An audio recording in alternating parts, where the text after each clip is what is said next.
When two people come together in marriage, there's bound to be problems. Mostly because two people come from two different backgrounds, they have two different personalities, they were raised completely different, and now they start living together. And there can be a lot of conflict. So today, Allen Parr will answer this marriage question: how is the best way to resolve conflict in my marriage? Watch this.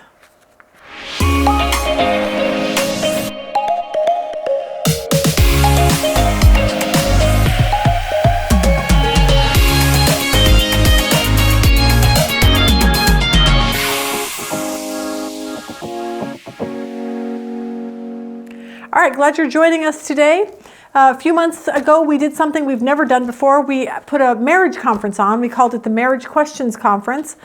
We brought in 3 speakers, Mike Winger, Allen Parr, and Sean McDowell. We asked them over 80 tough marriage questions for over 8 hours. It was super fun. These guys are super smart, and they did a super good job with answering all of these questions. So what I did was, after the conference, I broke the 80 questions down into, their own specific question. So, because that way it's easier for people to find it if you're looking for one answer to one question. So here is Allen Parr answering, what is the best way to resolve conflict in my marriage? All right.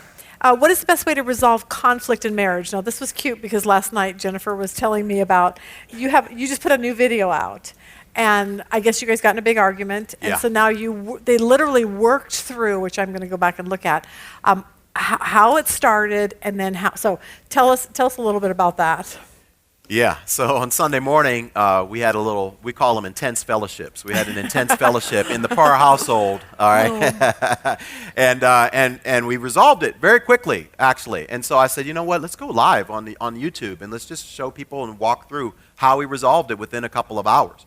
And so my best advice to resolve conflict is to don't avoid them, right? When we avoid conflict, what happens is resentment starts to fester and grow, and then I don't know how true this is not a Bible verse, right? But I heard somebody say this a long time ago, and it just stuck with me. When you and your spouse are not talking to each other, the devil is talking to both of you, right? When you're not talking to your spouse, the devil is talking to both of you, and he's feeding you these lies, he's feeding you these thoughts about your spouse that may or may not even be true. So the longer you go without talking to each other, the more you're starting to believe all this negativity about your spouse. So don't avoid the conflicts, face them head on. The next thing I would say would be try to get to the root cause of the conflict and not just the fruit, right? Deal with the root and not just the fruit. So for instance, on Sunday morning, I was upset because the day before, on Saturday, my wife had taken the car to get washed. Well, the car wash people just don't know why they would do this, but they took the key, did not hand it to my wife, and they put it on the windshield wipers on the outside of the car. So for a whole day, we were driving around, she was driving around the car with a key that was sitting on the windshield wipers on the outside of our car. And so Sunday morning, we go to church, we get out of the car, and she's like, well, the key in the car thing says that the key is in the car. We have this little thing where it tells you where the key is. The key is in the car somewhere. And I looked, and I was literally missed almost the entire church service looking for this key. Never would have thought to look outside of the car. To make a long story short, we got into an argument about the fact that this key was missing. But what was the bigger issue?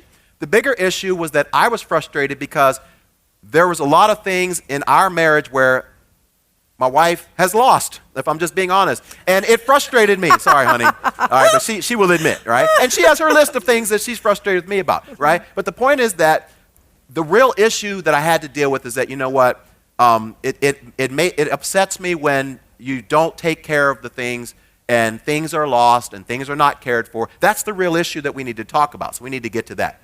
Another thing would be to stick to the issue, right? Sometimes whenever we're having conflict, we want to bring up other things. We want to bring up stuff. That is no good, because all that does is remind your spouse that you have not forgiven them for things that you said you forgave them for. And it's easy to kind of push off, and it's easy to get distracted from the issue that you really need to address because you've just gone to a different issue. Another thing related to that is not deflecting. Deflecting is whenever we get defensive, and then instead of listening, taking in receiving, praying through, asking God to speak to me and show me if there's any truth in what my spouse just said, we immediately deflect and we start to say, well, you did this. Well, what about this? And we put the focus back on them, right? When we're managing conflict, we need to make sure that we are not deflecting. And then the last thing I would say is don't be afraid to bring in a third party. There are some times when you just get to a wall.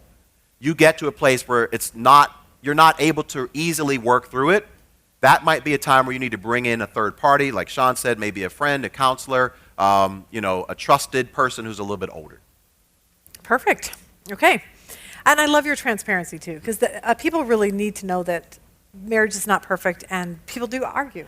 All right. I hope that helped you if this is something that you're struggling with in your marriage. If you want to watch the rest of this session in its entirety, I will put the link below. Have a really good day.